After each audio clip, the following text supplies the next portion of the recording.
At the end of each year, people often like to look back and review the events that have shaped the past 12 months. In 2022, countless major events took place, but if I had to choose one word to summarize the year, it would be polycrisis, a condition in which multiple crises unfold simultaneously. Originally used to describe economic upheaval and the shocks of modern civilization, the term has now entered the mainstream. Suddenly, doomsday prophecy has become fashionable again.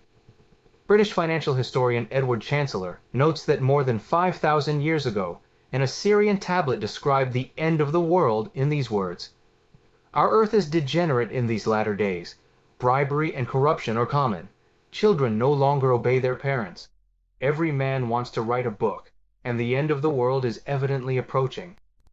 The resemblance to our own time is striking. Perhaps that is why apocalyptic thinking is once again on the rise. Former U.S. Treasury Secretary Larry Summers remarked, "This is the most complex, disparate, and cross-cutting set of challenges that I can remember in the 40 years that I have been paying attention to such things." He added, "Obviously there's the pandemic, and there is both uncertainty about its future and uncertainty about its effects on various parts of the economy. So it is a moment of more than usual uncertainty." Nouriel Roubini, the New York University professor known as Dr. Doom, has also warned, "There are no fewer than 10 overlapping, interconnected threats that are so serious, he calls them mega-threats.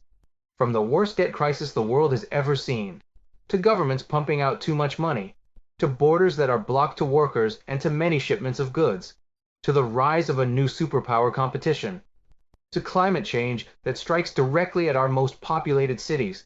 We are facing not one, not two, but 10 causes of disaster. There is a slight chance we can avoid them if we come to our senses, but we must act now." Scott Janswood and Thomas Homer Dixon describe the complexity of the multiple crises as follows. "We define a global polycrisis as any combination of 3 or more interacting systemic risks with the potential to cause a cascading, runaway failure of Earth's natural and social systems that irreversibly and catastrophically degrades humanity's prospects.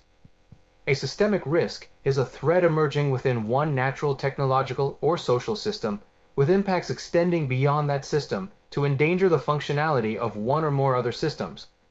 A global polycrisis, should it occur, will inherit the 4 core properties of systemic risks: extreme complexity, high nonlinearity, transboundary causality, and deep uncertainty, while also exhibiting causal synchronization among risks.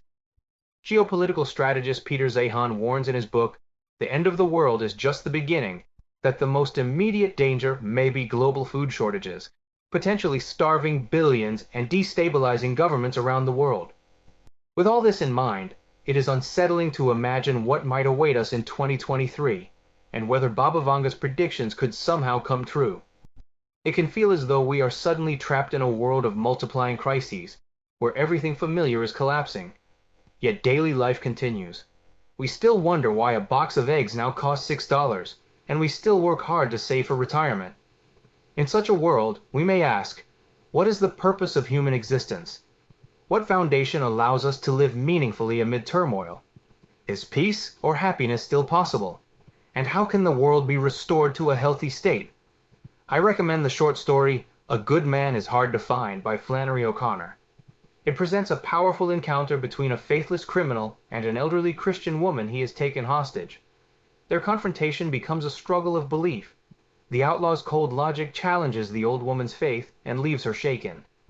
The story forces readers to think deeply about faith, Ryasun, and the human condition. Here are 2 contrasting reviews. The title story, A Good Man is Hard to Find, for example, explores the myth of Southern hospitality and religiosity. Good country people are warm, welcoming, and God-fearing, right? Well, not all the time. This story features a respectable grandmother who's trying to fend up a dangerous criminal named the Misfit, as he sticks up her family on a country road. I don't want to spoil too much, because it's pretty short, but values, righteousness, and absolute collides with practical notions of freedom and self-preservation. It's kind of epic for 20-something page. And another perspective, I read only the short story and threw the book in the trash. With life being so short, and with so much beauty and knowledge to read about, Why would anyone want to spend time wallowing in this mental garbage? I can't begin to imagine what the author's state of mind and personality was that lead her to create, much less publish, these bizarre stories. Evil and sick. These opposite reactions show that the story touches on profound truths. Truths that can help us reflect on the crises of our world. One character claims to have faith, the other is a nihilist. Yet in their moment of confrontation, the outlaw's inner clarity seems stronger than the woman's fragile faith. The story invites us to ask, how do we face the crises of the world? Is our faith strong enough to confront reality? Where does our true hope lie? This leads to two profound questions. 1. What is the true hope worth waiting for throughout our lives? What does that hope look like? 2. How can we receive this hope? 1 Peter 1:3-9 offers guidance. Blessed be the God and Father of our Lord Jesus Christ.